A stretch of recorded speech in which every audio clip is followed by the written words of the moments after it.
Assalamualaikum warahmatullahi wabarakatuh. Saya Lia Saniatul Haisal dengan NIM 210804608. Di sini saya akan membuat video tutorial atau langkah-langkah analisis menggunakan algoritma decision tree pada data penderita serangan jantung untuk memenuhi tugas ujian akhir semester mata kuliah data mining dengan dosen pengampu Bu Ariska. Langsung saja di sini saya mengambil data dari kaggle.com pada Svetlana Kalaseva. Nah, di sini datanya adalah pohon keputusan untuk memprediksi serangan jantung di R. Nah, jadi di sini saya menggunakan aplikasi atau software RStudio untuk menganalisis data serangan jantung. Di sini kita langsung mendownload datanya. Nah, setelah di-download, masuk ke dokumen. Nah, di sini ini open ke Excel. Nah, ini adalah data-datanya. Di sini ada beberapa atribut, yaitu ada 14 atribut, dan dengan satu atributnya di sini adalah target, yaitu targetnya adalah output. Dengan data di sini datanya sebanyak 303 data. Nah, di sini saya langsung menyimpannya untuk nanti mempermudah dalam upload di RStudio-nya.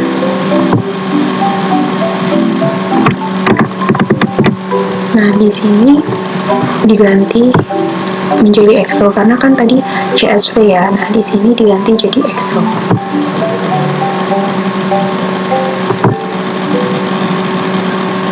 Oke, setelah di sini sudah tersimpan menjadi Excel, kita langsung buka pada RStudio. Di sini kita buka ini import dataset, terus from Excel kita cari datanya.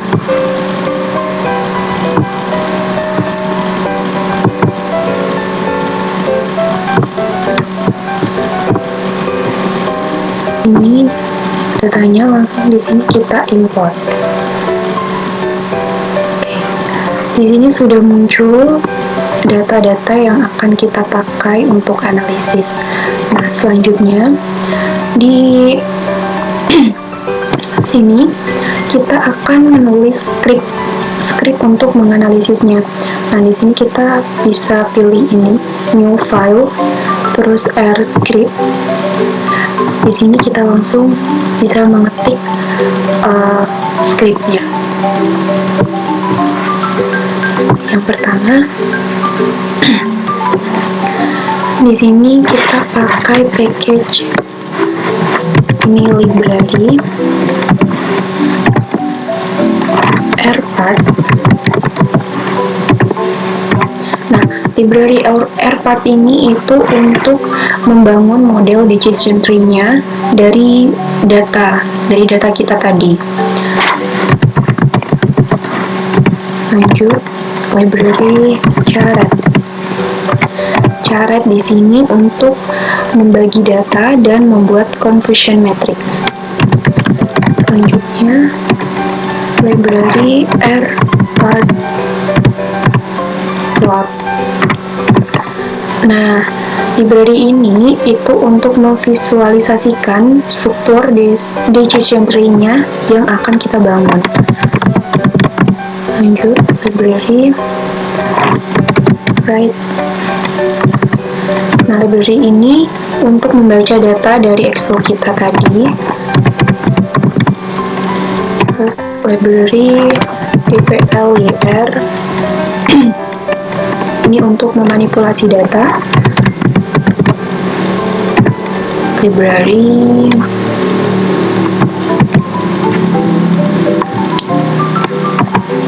Lanier. Lanjut, melihat ini untuk melihat struktur data, kita pakai str. Nah, di str ini, dalam kurung ini kita memanggil data yang kita udah upload di RStudio tadi. Nah, untuk data saya kasih nama yaitu heart. Nah, jadi di sini str heart. Jadi ini sesuai sama data yang sudah di-upload tadi. Nah, selanjutnya ini proses pre-processing data ya. Nah, di sini itu untuk mengatasi missing value atau nilai yang hilang.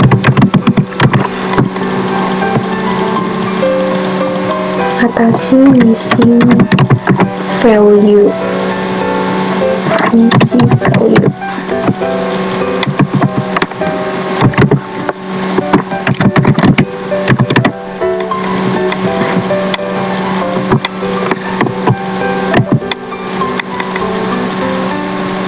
Nah, untuk mengatasi missing value ini kita menggunakan missing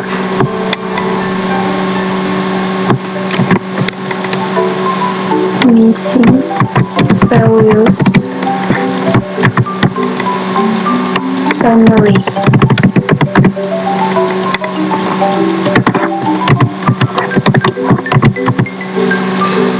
Di sini supply. Sini data kita heart,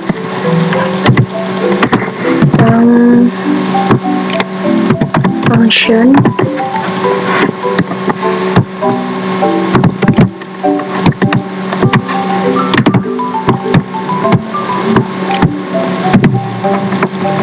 function x, sum,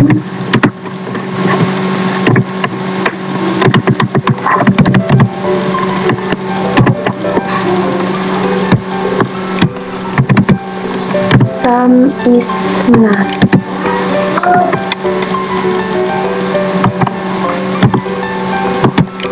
Sum is not.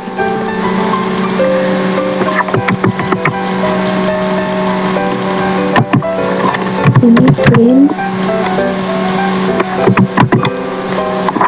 Tadi kita panggil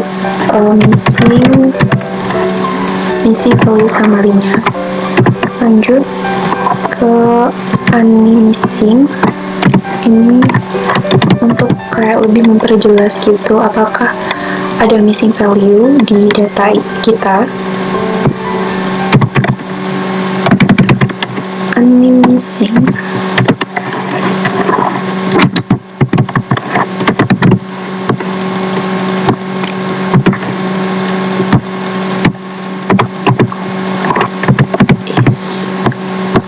Nah, di sini data kita yaitu heart. Ini print lagi dan memanggil unmissing.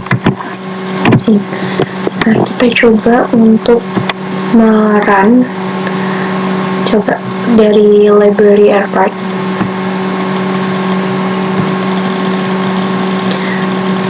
Dia tunggu sampai tidak ada tanda merah di sini.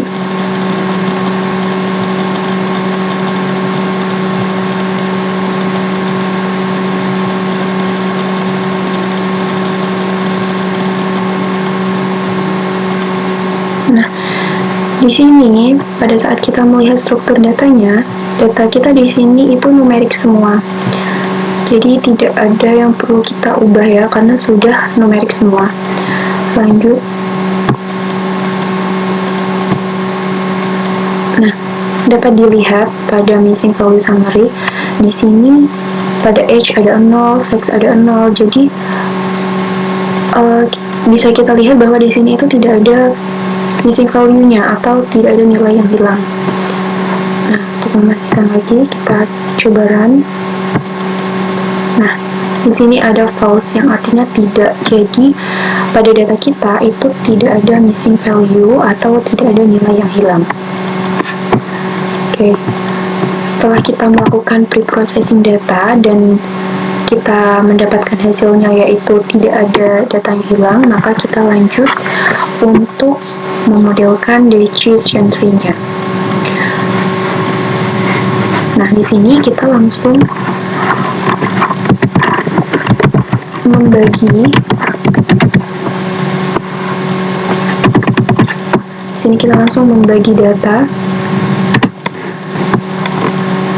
data untuk data train dan data test.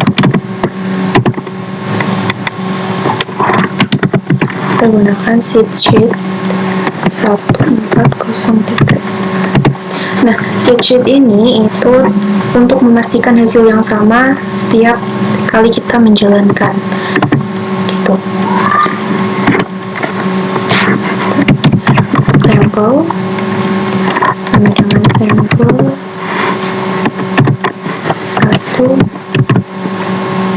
1 row.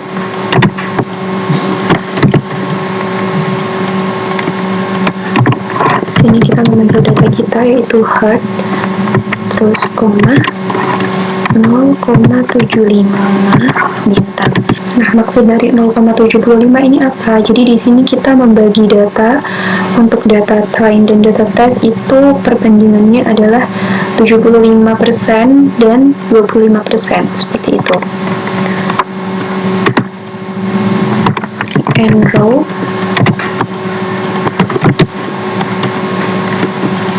kita punya lagi heart, request, sini true. Nah, di sini kita membagi data untuk data train dan test dengan perbandingan 75 dan 25%. Selanjutnya train data sama dengan data.frame. Ini heart, kurung siku, sampel, koma. Nah, di sini tes data sama dengan data dot frame word sama di sini, tapi di sini min sampel koma. Selanjutnya train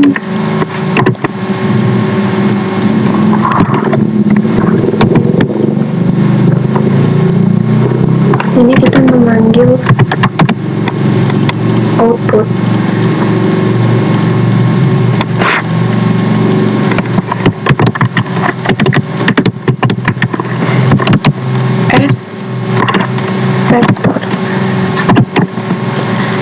vector train data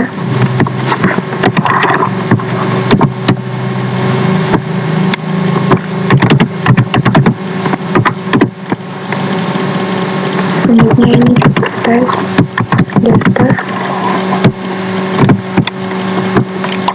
output as vector, dan di sini as vector, ini di sini tes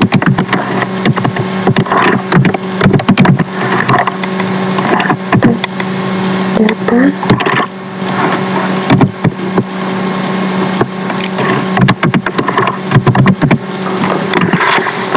itu adalah untuk memastikan kolom target output itu tetap menjadi faktor setelah membagi datanya. Nah, kita coba untuk merun.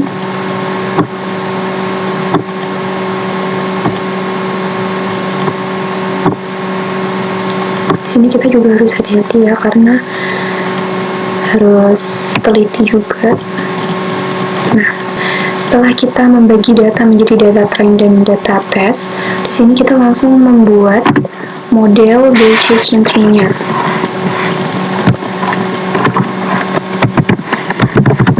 membuat model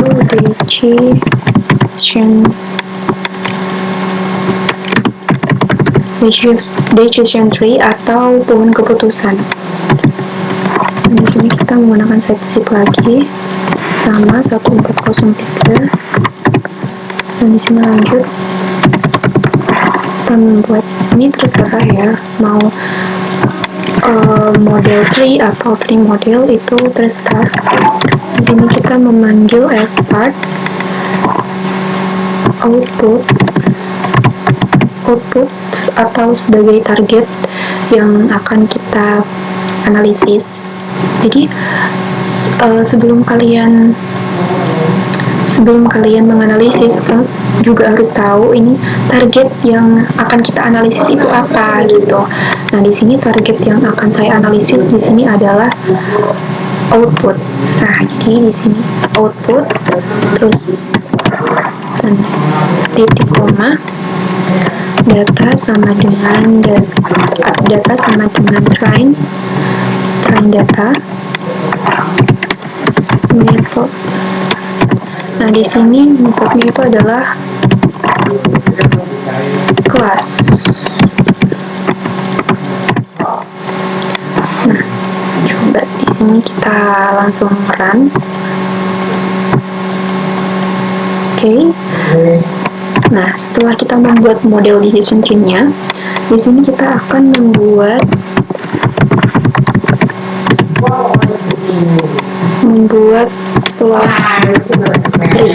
plot tree-nya atau membuat plot dari pohon keputusannya.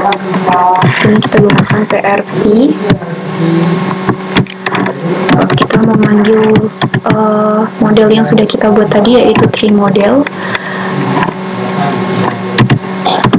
Extra sama dengan 5. Nah, di sini untuk ekstranya bisa diganti karena ekstra di sini adalah untuk hanya ukuran saja, ukuran dari plotnya. Di sini saya menggunakan ekstranya yaitu 5. Nah, ini lanjut ke PRP. Di sini itu yang selanjutnya ini untuk kayak kita menambahkan warna-warna gitu biar lebih bagus. Tree model sama seperti tadi, ekstra sama dengan 5. Box school,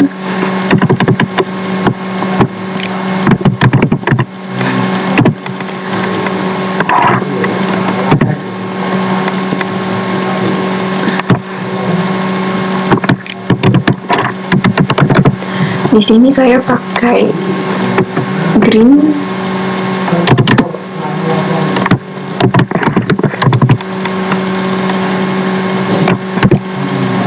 warna green dan yellow. Nanti bisa diganti-ganti, terserah mau pakai warna apa gitu ya. Nah, kita coba run. Nah, ini dia. Ini adalah plot tree yang sudah kita buat tadi. Nah, seperti ini plot tree-nya. Kita X dulu, kita lanjut untuk merun lagi. Nah,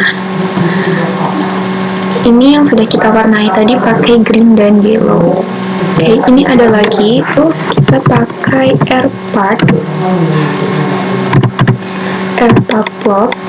Kita panggil tree model. Nah, di sini part lagi.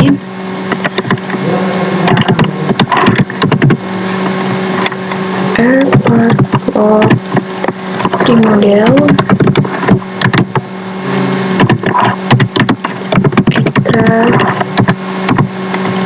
Nah, ekstra 5. Kita coba di sini kita run lagi. Nah, seperti ini yang belum kita ekstra 5. Terus kita coba yang ekstra 5. Nah, di sini jadi kayak lebih terkecil dan kayak lebih bagus aja gitu ya. Oke. Nah, setelah kita membuat plot tree, di sini kita melihat prediksi dari model kita itu seperti apa.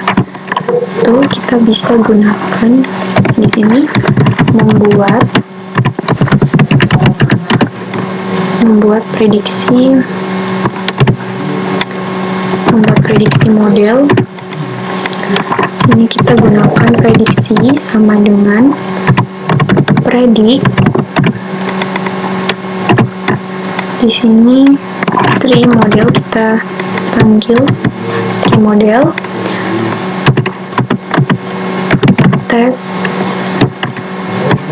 Tes data.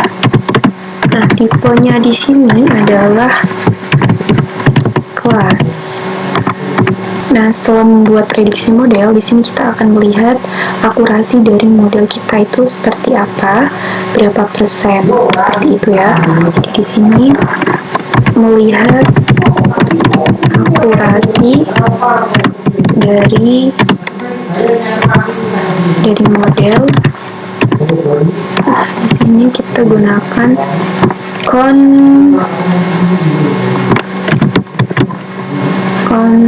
matrix sama dengan sini panggil conclusion matrix. Ini prediksi, tes data. Nah, di sini kita pakai yang output. Terus lanjut, kita print conf matrix. Nah, selanjutnya di sini kita akan run untuk membuat prediksi modelnya. Kita run untuk melihat akurasinya. Nah, di sini dapat terlihat bahwa akurasi yang kita dapatkan dari model ini itu adalah 0,8 atau 8%. Jadi sudah bagus ya untuk akurasi dari modelnya. Sensitivity-nya itu 0,7903 atau 79,03%, atau ini bisa disebut dengan recall. Terus specificity-nya yaitu 0,8068 atau 80,68%. Nah, di sini kita sudah bisa melihat akurasi dari model kita yaitu 0,8 atau 8%, dan itu sudah cukup baik nilai akurasinya. Nah, di sini kita bisa melihat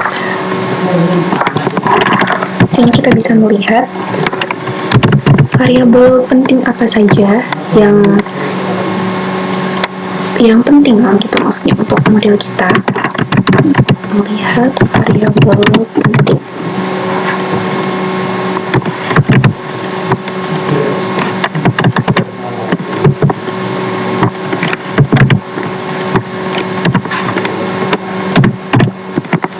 Nah, variabel penting, sini kita memanggil tree model.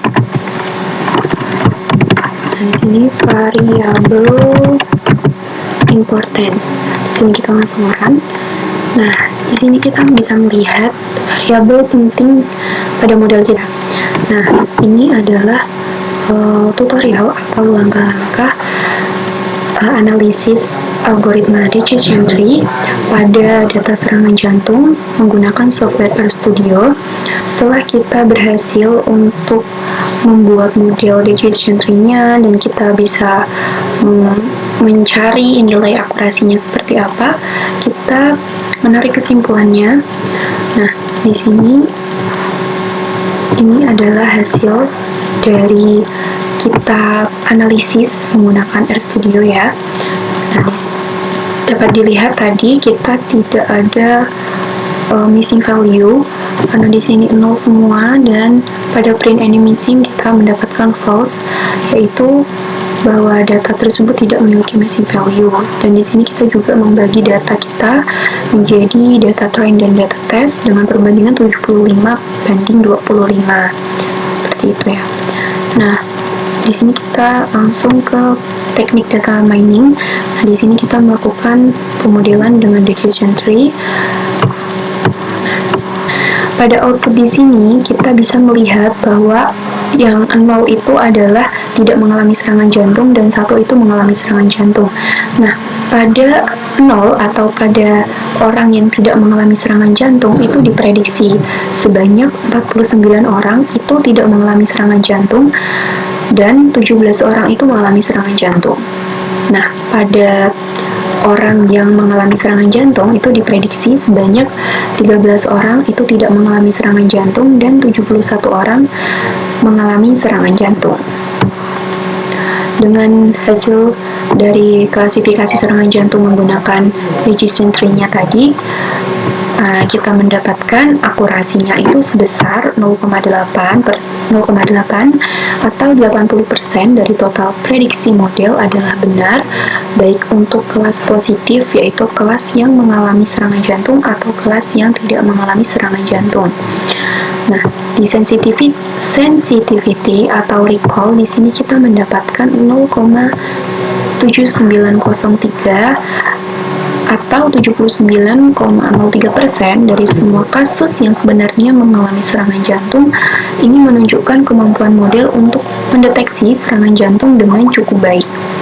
Nah, yang terakhir adalah specificity ini sebesar 0,8068 atau 80,68% dari semua kasus yang sebenarnya tidak mengalami serangan jantung.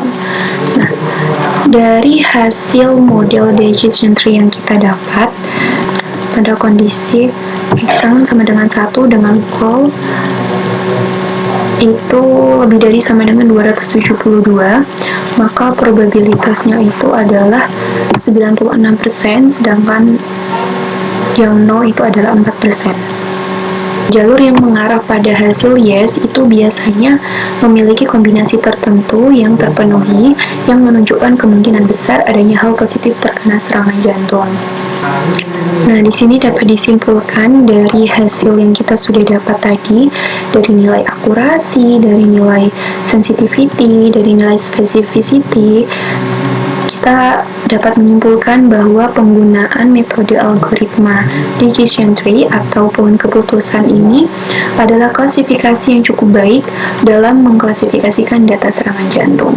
Mungkin hanya itu yang bisa saya sampaikan, kurang lebihnya mohon maaf jika ada perkataan yang kurang sesuai, penjelasan yang kurang sesuai, atau ada kesalahan dalam perkataan saya mohon maaf yang sebesar-besarnya.